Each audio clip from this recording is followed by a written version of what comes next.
Bonsoir, nous allons commencer la séance. Donc la séance d'aujourd'hui est un peu particulière en ce qu'elle déroge à la règle habituelle du cycle physique et philo, selon laquelle un physicien et un philosophe sont censés se donner la réplique. Aujourd'hui, nous n'avons qu'un seul conférencier, qui est Bernard d'Espagna, mais qui est à la fois physicien et philosophe, et qui a fait œuvre de pionnier dès les années 60 dans le domaine de la physique quantique.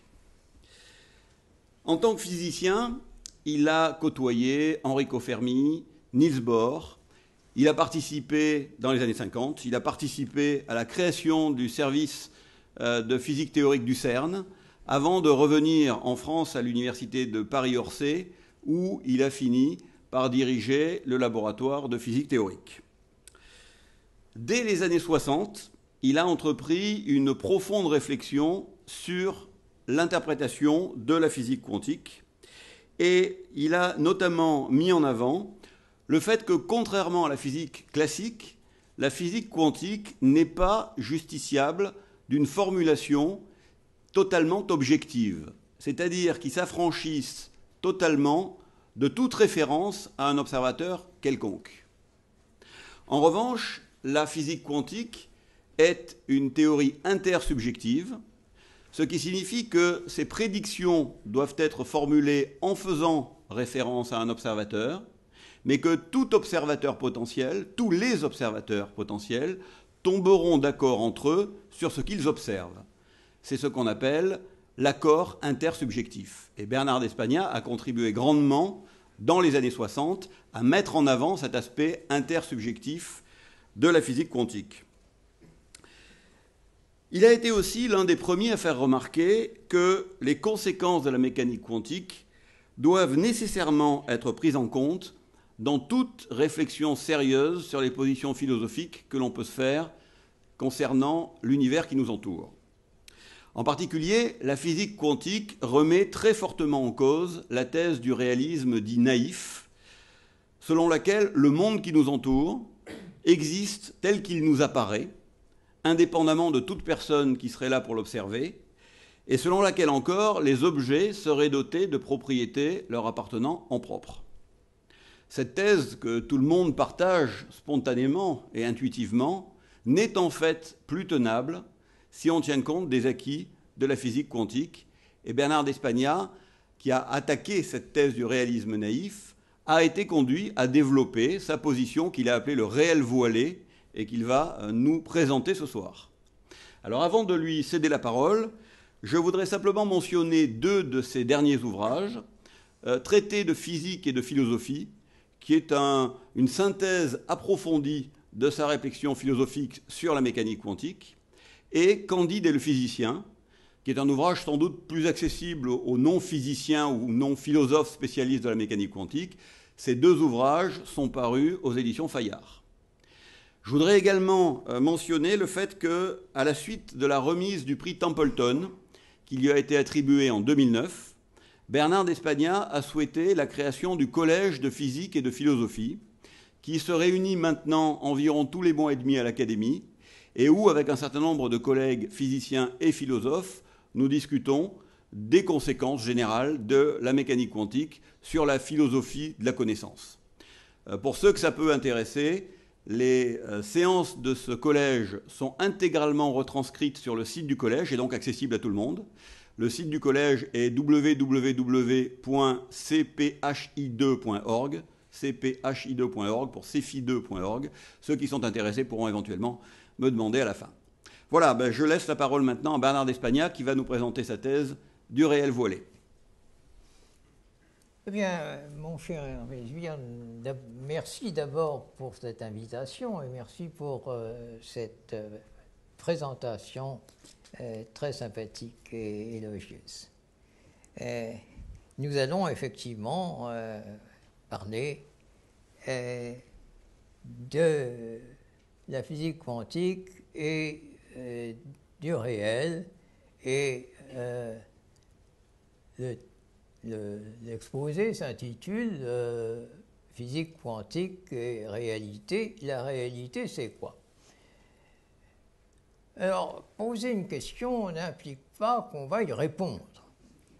Et de fait, si vous espériez qu'au sortir d'ici, vous auriez la réponse définitive à la question « la réalité c'est quoi ?», vous serez déçu. Mais cette question, nous allons l'examiner. Nous constaterons que, comme les philosophes le savent depuis très longtemps, cette question, loin d'être banale, est au contraire extrêmement délicate et compliquée. Mais grâce à la physique contemporaine, nous pourrons quand même dire des choses sur elle, et des choses instructives, ce qui fait que finalement c'est une question qui est tout à fait digne et qui devrait et qui doit intéresser les philosophes. Bien entendu, cet examen ne peut être fait qu'à partir de la mécanique quantique, puisque la mécanique quantique est celle qui gouverne aujourd'hui pratiquement toute la physique. Et ce que nous allons constater, c'est en gros que cette mécanique, un peu machiavélique dans un sens, suggère une réalité existante en soi, mais impossible à faire coïncider avec notre expérience, et en compensation, en quelque sorte, elle nous fournit une règle de calcul universelle permettant de prédire la dite expérience. Et la règle fonctionne toujours. Bon, je m'explique. La physique quantique est en contraste avec la physique classique, plus ancienne.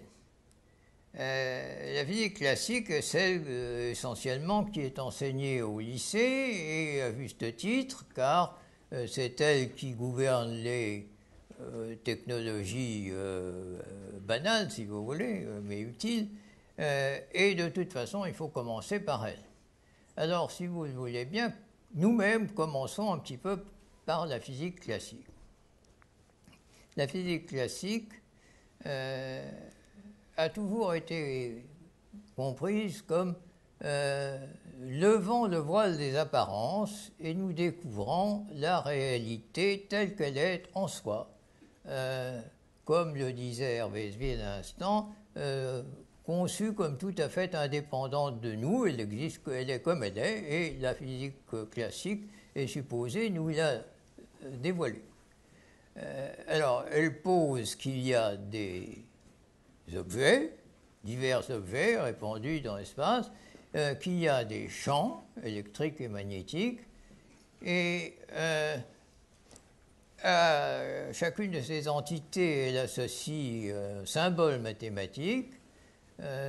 Ces symboles mathématiques sont supposés obéir à des lois exprimées mathématiquement, et l'ensemble de ces lois constitue une théorie. Et de ces lois, la théorie déduit des conséquences expérimentalement vérifiables. Et naturellement, cette dernière étape est essentielle parce que c'est elle qui permet de voir si la théorie est juste ou pas. Mais vous remarquerez qu'en physique classique, cette dernière étape ne fait quand même pas partie inhérente de la théorie, en ce sens qu'on peut très bien, si on veut, énoncer la théorie de A à Z sans du tout mentionner les expériences qui vont avec. Pédagogiquement, ce n'est pas recommandé, mais c'est possible, c'est grammaticalement et logiquement possible. Nous verrons qu'en physique quantique, il en va différemment. Alors, quand nous avons affaire à une telle théorie, entièrement fondée sur l'idée limpide que les entités dont elle traite sont une multitude d'objets localisés, n'interagissant pratiquement pas entre eux quand ils sont loin des uns des autres, plus éventuellement des champs ayant une valeur en tout point de l'espace ou de l'espace-temps, toutes ces entités existant vraiment par elles-mêmes, que nous puissions ou non les percevoir, nous conviendrons de dire que cette théorie est compatible avec le réalisme local. C'est une expression comme ça que j'utiliserai au cours de cet exposé. Donc la physique classique est compatible avec le réalisme local. Ce réalisme local est une conception qui nous est tellement naturelle qu'à première vue, elle peut paraître incontournable. Certes, elle repose sur le postulat que l'esprit humain a en sa possession tous les concepts correspondant à ce qu'est le réel. Mais jusqu'à l'avènement de la mécanique quantique, cette hypothèse paraissait confirmée par l'expérience, parce qu'on avait toujours pu construire des théories comme ça. Au moment de l'apparition de la mécanique quantique, on pouvait donc normalement espérer qu'il en irait de même pour elle, et de fait, telle semble avoir été l'idée, non certes de ses fondateurs, Bohr, Heisenberg et les autres, qui étaient beaucoup plus prudents sur ce point, mais de beaucoup de leurs successeurs. Alors, cette prémonition fut-elle réalisée? Eh bien, ceux parmi vous qui ont eu l'occasion d'appliquer la physique quantique à l'étude de problèmes statiques, comme la détermination des niveaux d'énergie des atomes ou des molécules, l'atome d'hydrogène par exemple, c'est plus simple, ceux-là peuvent avoir l'impression que la réponse est oui. En effet, le problème s'y réduit à la recherche des conditions dans lesquelles la fonction d'onde, fonction des coordonnées d'espace et du temps, peut s'écrire comme le produit d'une fonction des seules coordonnées d'espace par une fonction du temps seul.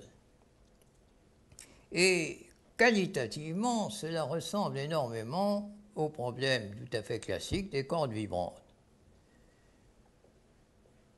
où la corde est une réalité dont la forme évolue dans le temps. D'où l'idée toute naturelle que la fonction d'onde est elle aussi une réalité existant indépendamment de nous, que c'est elle qui constitue la vraie réalité de ce que nous appelons une particule.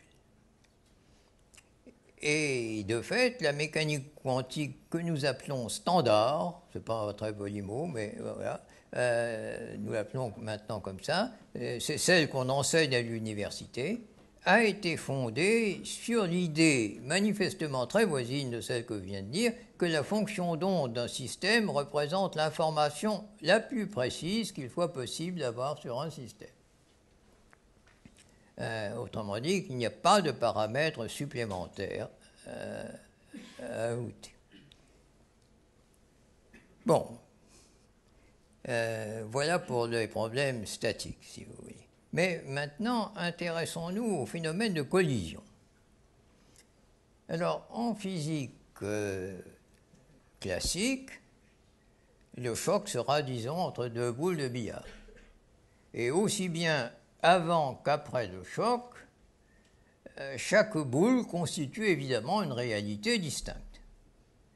En physique quantique, les deux objets correspondants seront des particules et selon ce que nous venons de dire, seront en fait, leur réalité seront deux fonctions d'onde. Et effectivement, nous aurons bien, avant le choc, nous aurons bien deux fonctions d'onde distinctes, fonction l'une des particules de la première particule, l'une des coordonnées de la première particule, et l'autre fonction des coordonnées de la seconde particule. Mais que se passe-t-il après le choc?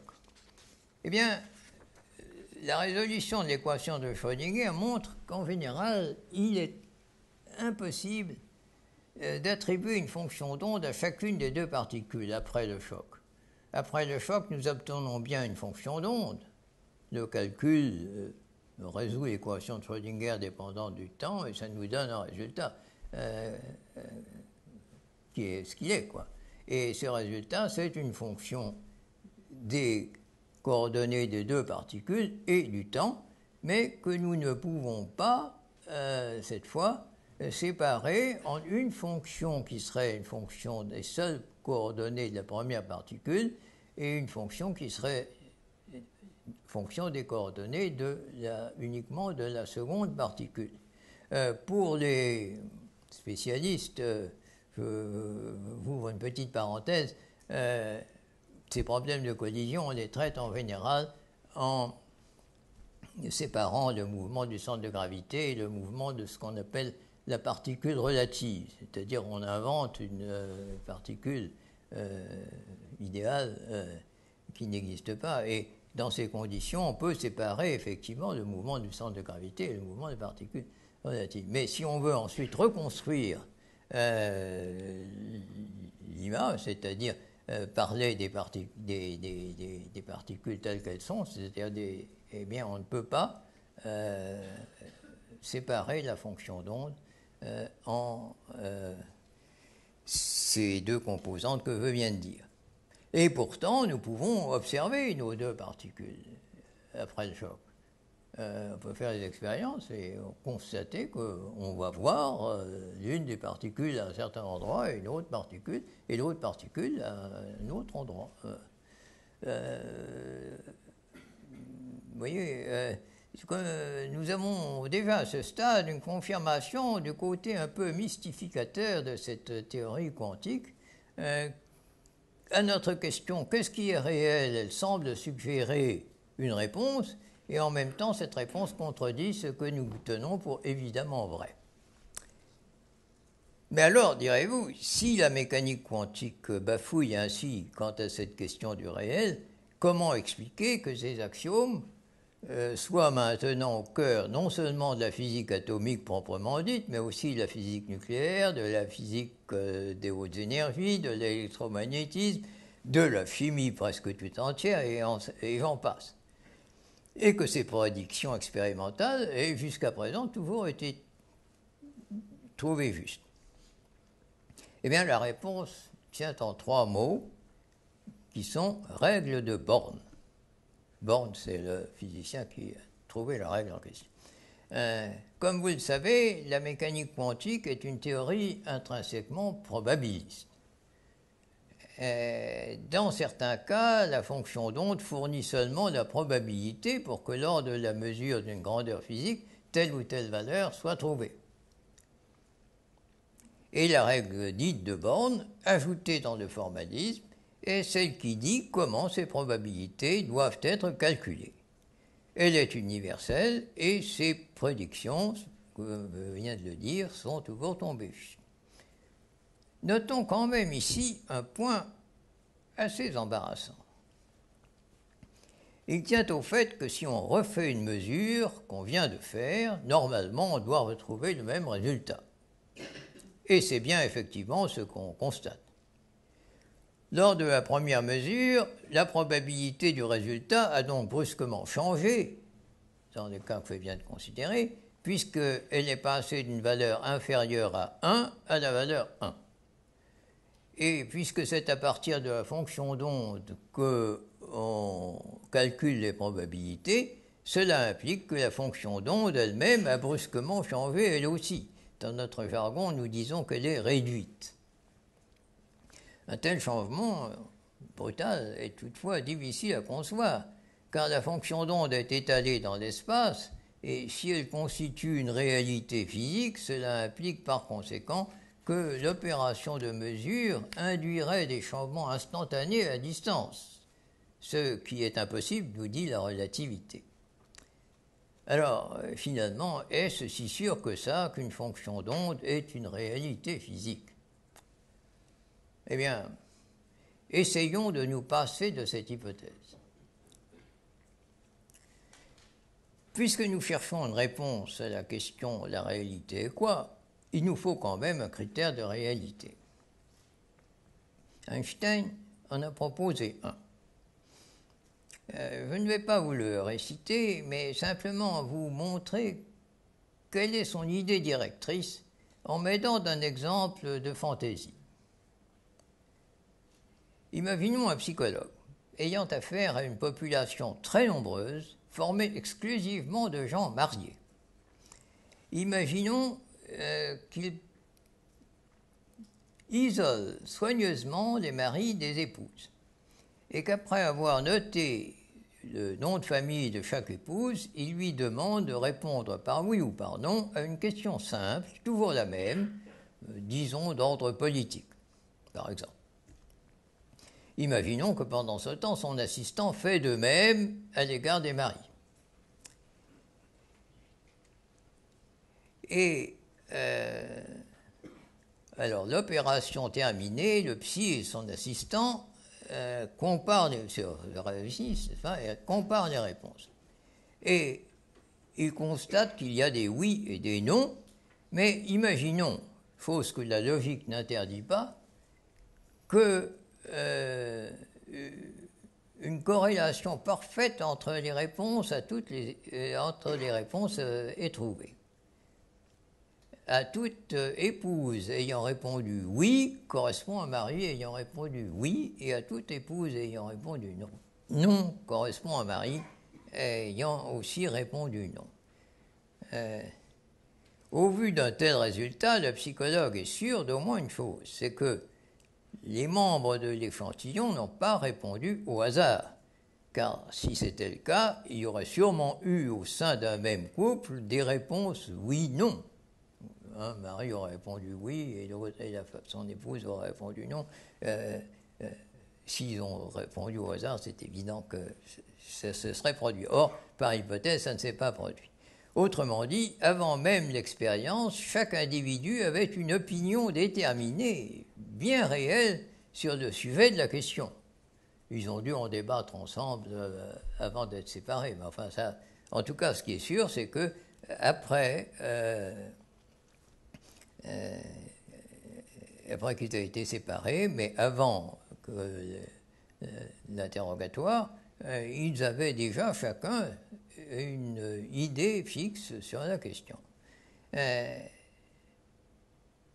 Et par induction, le psy en déduit que ce doit être aussi le cas de n'importe quel élément de la population considérée. Nous avons une population extrêmement nombreuse et on a pris un échantillon représentatif également extrêmement nombreux.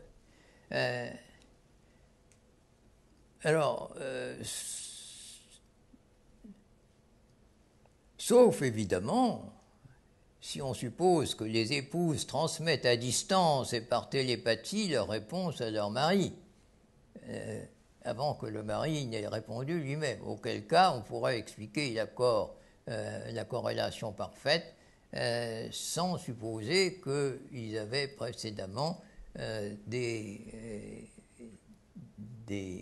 opinions déterminées, bien réelles. Mais nous écartons cette idée de télépathie et de communication instantanée à distance. Donc, nous avons notre conclusion.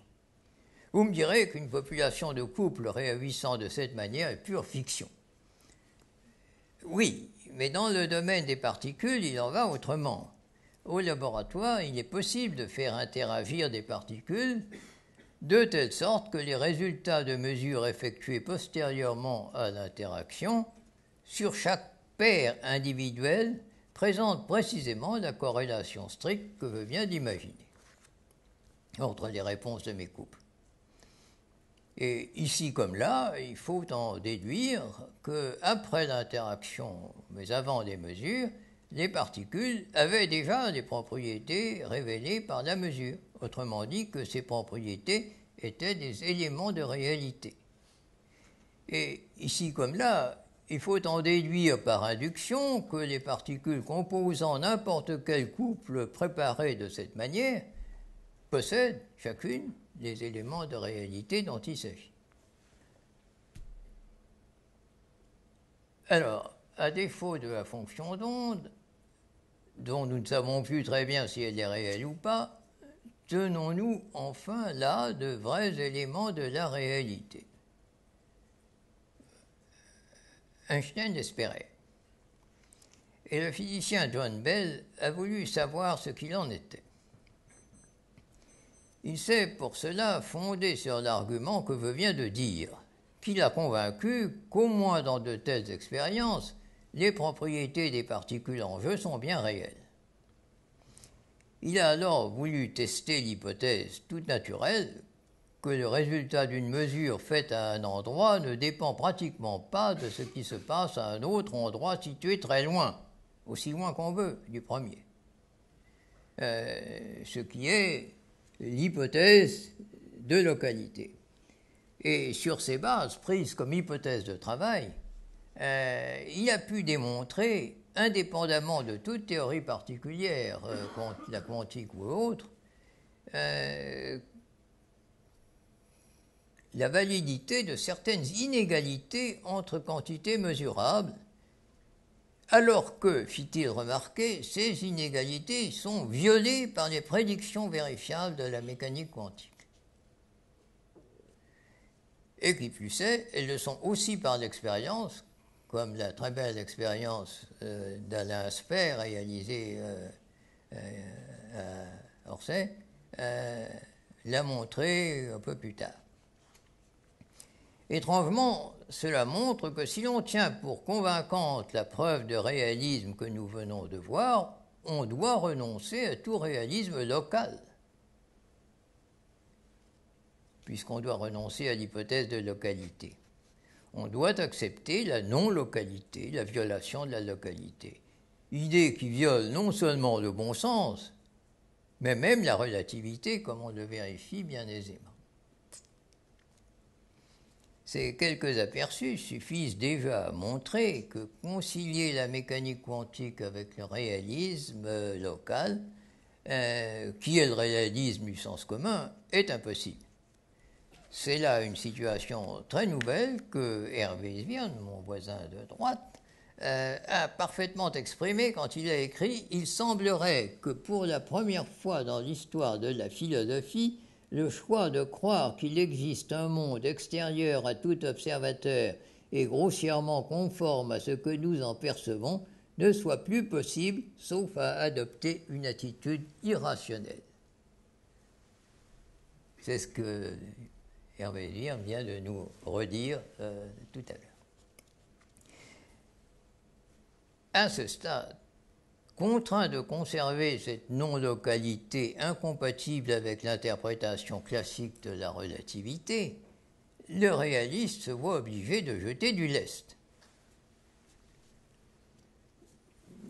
Toutefois, ce qu'il peut encore s'efforcer de faire, c'est de préserver l'idée que le réel est scientifiquement connaissable, en renonçant à exiger qu'il soit grossièrement conforme à ce que nous en percevons, voire conforme à la relativité. Un nom pour désigner cette option philosophique est « réalisme des entités ». Je l'utiliserai. C'est une position philosophique assez peu gratifiante, car il faut alors rendre compte du fait que la non-localité, chose tellement énorme qu'elle devrait littéralement nous crever les yeux, n'est en fait jamais observée à notre échelle. De fait, la position en question est malgré tout tenable car il existe des modèles réalistes dans lesquels, à grande échelle, les effets de non-localité sont inobservables, soit parce qu'ils se compensent mutuellement, soit pour d'autres raisons. C'est le cas, semble-t-il, des divers modèles à variables cachées, paramètres supplémentaires dont je parlais tout à l'heure, dont la théorie standard ne veut pas, mais après tout, rien ne nous oblige à obéir à cette règle. Donc, certains physiciens essaient d'introduire ces paramètres supplémentaires.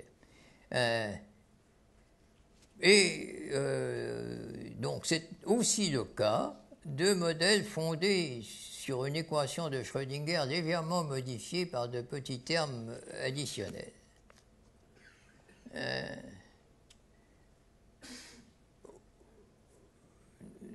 Toutefois, aucun de ces modèles n'a les faveurs de la majorité des physiciens.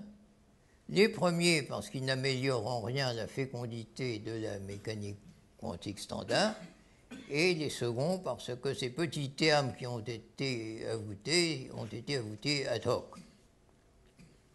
Je reconnais néanmoins que les physiciens profondément attachés au réalisme des entités peuvent légitimement en sauvegarder l'idée en faisant appel à de tels modèles, en dépit de leur caractère à bien des égards peu satisfaisant.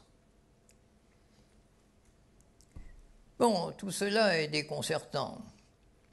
Reste que la physique quantique existe, et qui plus est, aussi longtemps qu'il est question non pas de réalité, mais seulement de prévision ou d'explication de résultats expérimentaux, elle est étonnamment féconde, comme on a vu. Au surplus, on peut montrer que de toute façon, la non-localité ne permet pas l'envoi de signaux plus rapides que la lumière. Il est donc théoriquement exclu qu'on puisse jamais s'en servir, ce qui pousse certains à estimer qu'elle échappe un peu au domaine de la physique proprement dite. Alors, comment les physiciens théoriciens ont-ils, dans leur ensemble, fait face à cette drôle de situation? Eh bien, dans le détail, les réactions furent très diverses et le sont encore. En témoignent en particulier les échanges de vues que nous avons depuis 2 ans à ce sujet à l'Institut. Hervé Sbien y a fait allusion tout à l'heure. Aujourd'hui, beaucoup font valoir que la recherche continue à engranger des découvertes dont on ne sait pas quels horizons elles ouvriront. Certains en infèrent qu'il est un peu vain de même se poser des questions sur la réalité en soi. D'autres continuent à construire des modèles mathématiques. Mais beaucoup font valoir que nous faisons nous-mêmes partie du monde, que nous sommes dedans, et qu'aussi longtemps qu'on est dans quelque chose, il est impossible de se former une vue exacte, une God's eye view, comme disent les anglo-saxons, de ce quelque chose.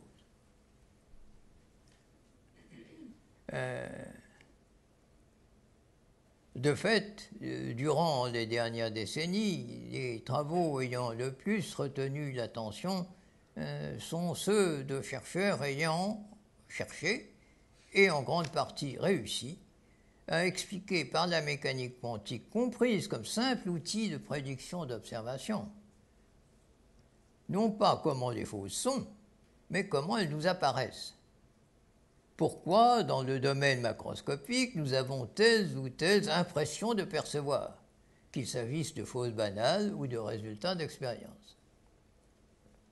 Certains font appel pour cela à une notion très intéressante que dans notre jargon toujours, nous appelons la décohérence. D'autres se fondent sur des arguments tirés de la mécanique statistique, quantique, etc. Manifestement, je n'ai pas le temps d'entrer dans le détail de ces recherches. Mais nous pouvons, je crois, en dégager l'esprit, qui est que même sans viser à la construction d'un modèle du réel en soi, c'est déjà très beau de pouvoir rendre compte par une théorie unifiée de l'ensemble de ce qu'on perçoit. Oh, je sais bien que renoncer sincèrement à toute forme de réalisme est difficile.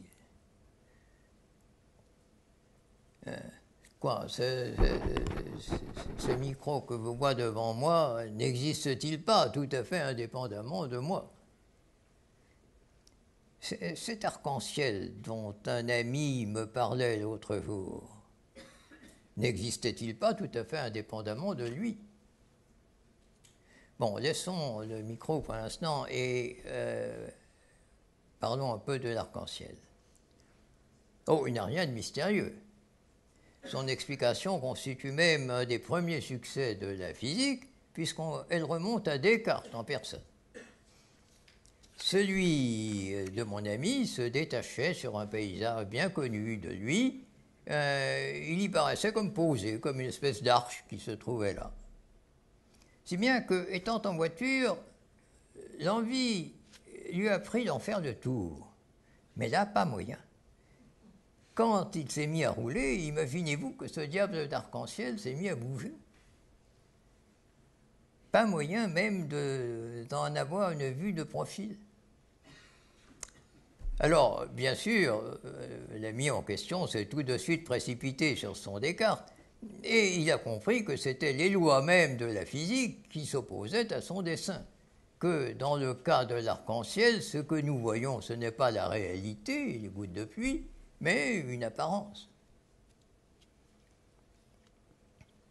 Certes, l'arc n'est pas une illusion. Quand nous sommes plusieurs en un même lieu, nous sommes tous d'accord pour dire qu'il y a un arc-en-ciel, ou qu'il y en a un, ou qu'il n'y en a pas.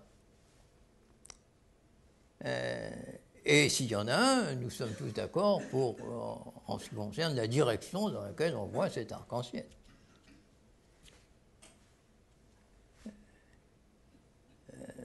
N'empêche que ce n'est pas une réalité en soi, puisque sa position dépend de la nôtre. Sans du tout que cela viole en rien les lois de la physique, même classique. Alors, n'est-il pas concevable, après tout, qu'il en aille de même en ce qui concerne les objets ordinaires?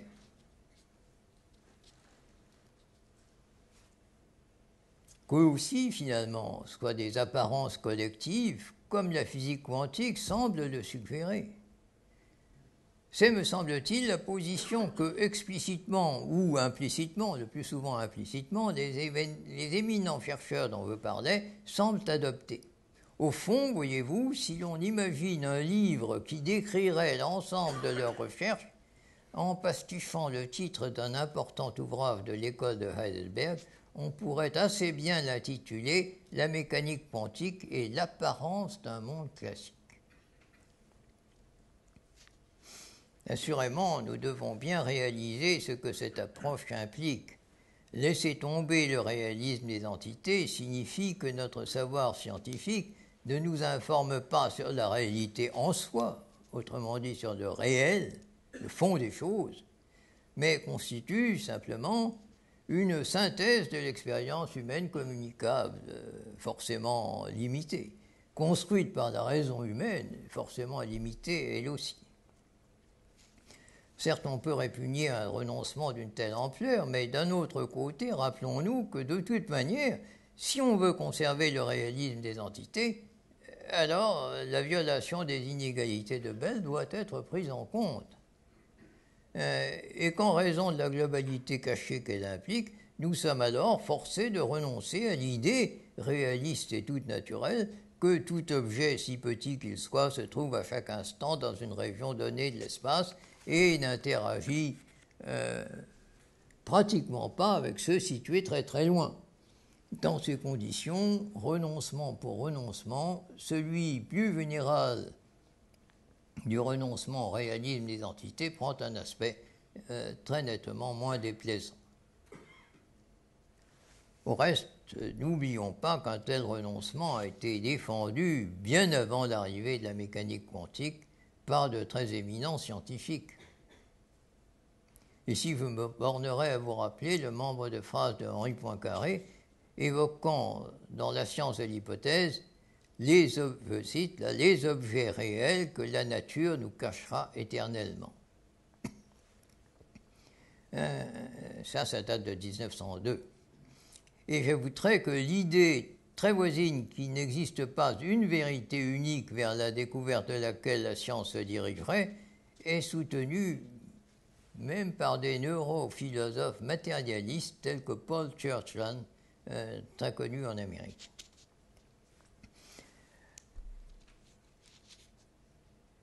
Enfin, me tournant maintenant vers la philosophie, je noterai que ce renoncement à l'idée que la science révélerait un réel en soi est implicite dans toutes les épistémologies à coloration positiviste, constructiviste, etc., très en faveur depuis longtemps déjà. Il est vrai que la plupart du temps, leurs partisans ne prennent guère la peine de mentionner nettement la chose. Ce qui fait que certains commentateurs confondent même parfois positivisme et matérialisme. Mais il suffit de lire d'un œil un peu attentif les chefs de file positivistes pour rétablir la vérité. Pour toutes ces raisons, je tiendrai donc à partir d'ici pour acquis que les informations fournies par la physique actuelle ne sont pas des descriptions d'une réalité qui serait extérieure à tout observateur. Cela étant admis, la question philosophique se pose. Comment faut-il interpréter les informations en question? Nous apprennent-elles quelque chose quant à la nature de la connaissance et quant à ce sur quoi elles portent? La question est téméraire, la seule chose certaine étant, comme nous l'avons vu, qu'il n'y a pas de réponse conforme à ce qui paraît être le gros bon sens. Toutes les tentatives qui furent faites s'en écartent donc de ce gros bon sens. Dans cette dernière partie, très nettement plus spéculative de l'exposé, je ne vais pas les passer en revue, d'autant que quant à moi, la situation étant celle que nous avons vue, je ne vois guère que deux lignes de pensée valables. L'une d'elles s'inscrit dans la lignée d'une grande tradition philosophique remontant pour le moins jusqu'à Berkeley et surtout Kant.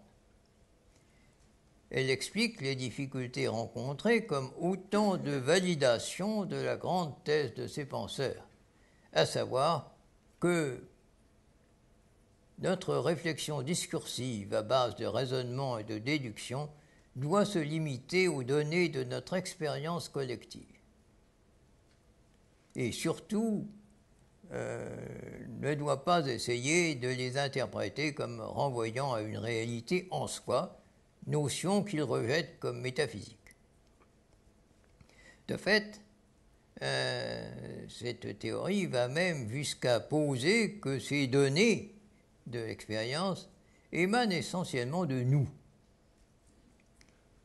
Erwin Schrödinger en particulier, qui, comme vous le savez peut-être, mais certains d'entre vous ne le savent probablement pas, je parle surtout des physiciens parmi vous,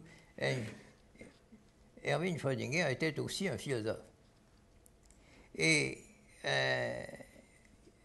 en tant que philosophe, il expliquait par là l'incapacité de la science à rendre authentiquement compte de ce qui touche aux émotions.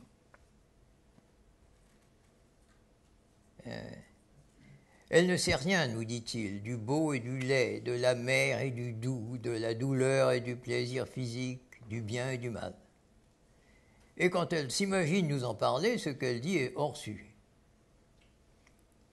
Dans sa manière de voir, cette lacune s'expliquait très simplement. Elle tenait justement au fait que ce monde dont la science nous offre un tableau émane en fait de nous, à savoir de l'esprit humain.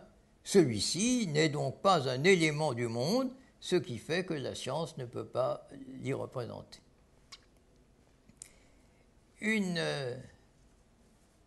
théorie voisine de celle-ci, très voisine même, de celle-ci, a été développée par un physicien américain dont vous avez sûrement entendu parler, qui est mort il y a quelques années, John Archibald Wheeler. Et John Archibald Wheeler avait un don particulier pour inventer des expressions qui frappent.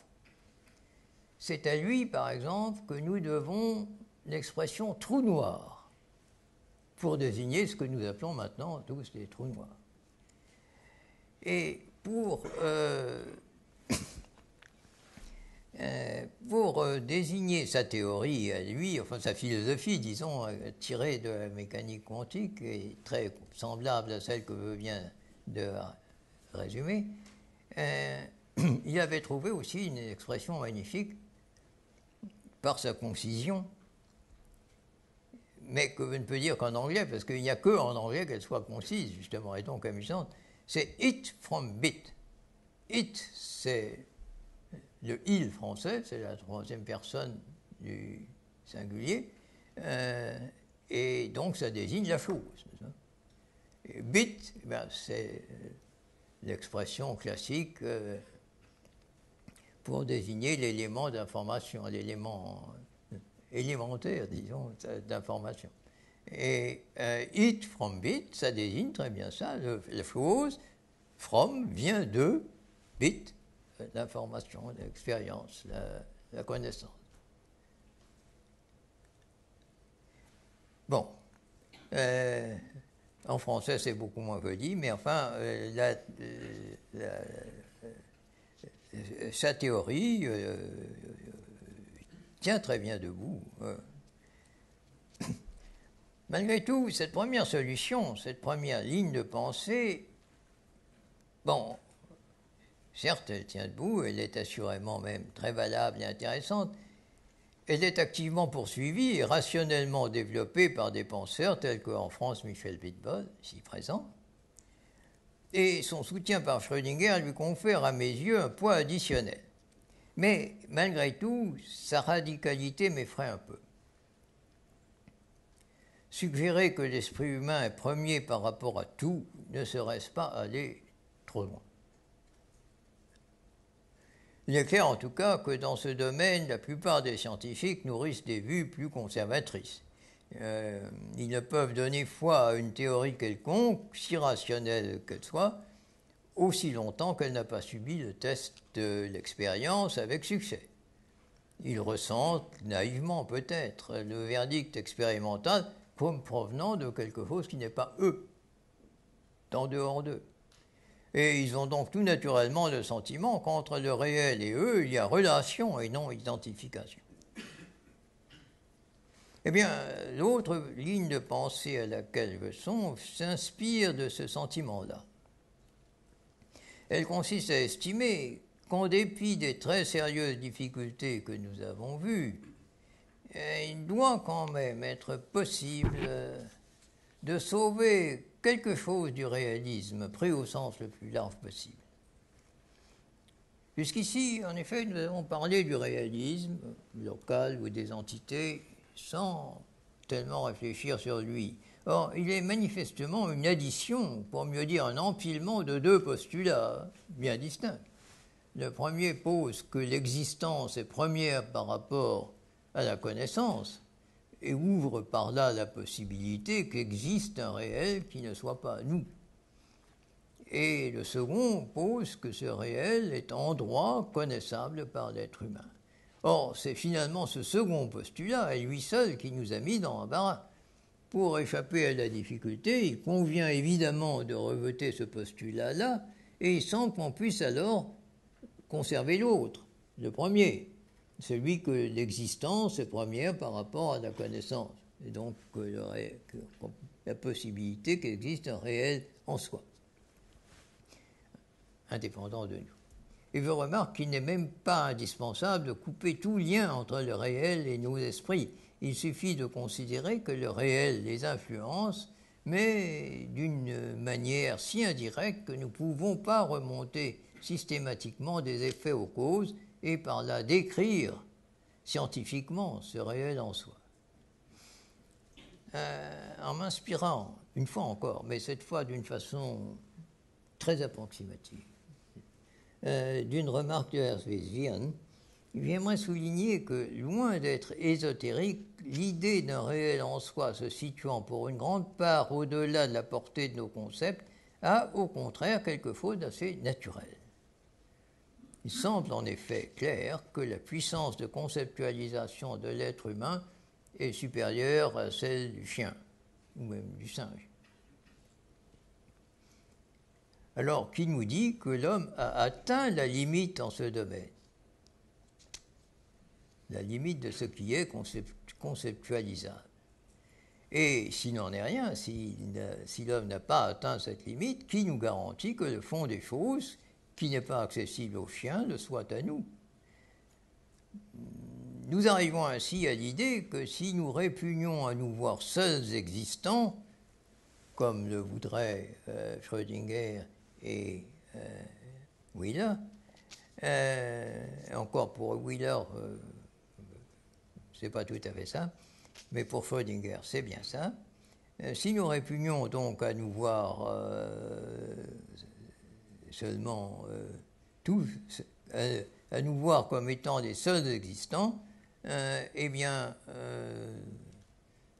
nous devons prendre au sérieux la notion d'un fond des choses, suprêmement réel, mais en revanche situé tellement au-delà de la portée de nos concepts, aussi bien familiers que mathématiques, que les phénomènes, tant ceux que l'on perçoit que ceux que la science décrit, ne nous permettent pas de le décrypter. Sur lui, ils fournissent au mieux des lueurs, et encore très incertaines. C'est pourquoi je le nomme le réel voilé. Il est évident que dans ce domaine d'un réel non conceptualisable, tout discours ne peut être que flou, qu'il serait vain d'y échanger arguments et contre-arguments. Que les mots n'y peuvent être qu'évocateurs de choses devinées, proches de ces émotions dont Schrödinger nous rappelait que la science n'y atteint pas. Méditer sur ces lueurs dont je parlais, c'est donc s'engager dans la voie de la philosophie spéculative.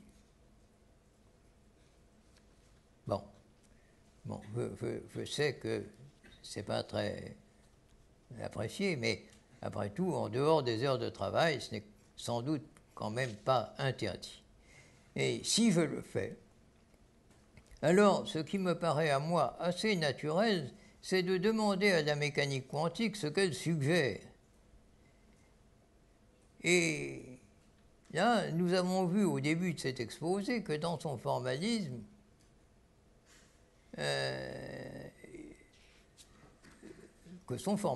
est tout naturellement globalisant. Les fonctions d'onde de deux particules qui s'entrechoquent à l'arrivée n'en forment plus qu'une, etc. D'où finalement la conception qui me semble à moi la plus séduisante, non pas celle communément reçue d'un réel en soi atomisé en une multitude d'éléments simples, quarks, électrons, etc., plus ou moins localisés, et qui par combinaison engendrerait les objets et êtres composant le monde. Cette vision-là est intenable, nous l'avons vu. Mais au contraire, celle d'un réel essentiellement global, quelque chose comme l'un de Plotin, mais que nos esprits ne perçoivent que sous les apparences d'une multitude d'objets. Et pour conclure, j'irai encore un peu plus loin. À mon sens, mais vous me suivrez ou pas, devoir abandonner le réalisme est plutôt une bonne nouvelle car il nous donnait une vision réductrice de l'être. Selon lui, la science était seule qualifiée pour nous donner accès au fond des choses. De ce fait, l'art, la musique, la poésie s'y trouvaient confinés dans le seul domaine du plaisir.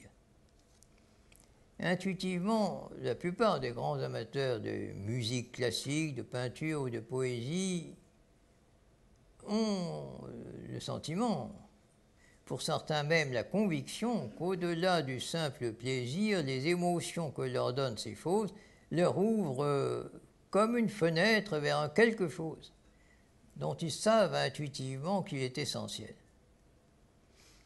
Bien entendu, nous sommes là bien loin d'un savoir conceptualisé, et cela d'autant plus que l'émotion artistique implique essentiellement le sentiment d'un domaine mystérieux, dont on ne peut capter que des lueurs. Eh bien, il me semble que, tel que j'ai essayé de vous la décrire, la conception du réel voilé a de vraies similarités avec l'état d'esprit de ces personnes, et qu'elle lui donne une sorte de légitimation, même au regard de la froide raison. Certes, je ne dirais pas avec François Villon, rien ne m'est sûr que la chose incertaine, mais je dis cependant qu'aujourd'hui, sa belle notion de chose incertaine est plus qu'une rêverie poétique et ne mérite en rien l'éventuel dédain du scientifique. Je vous remercie.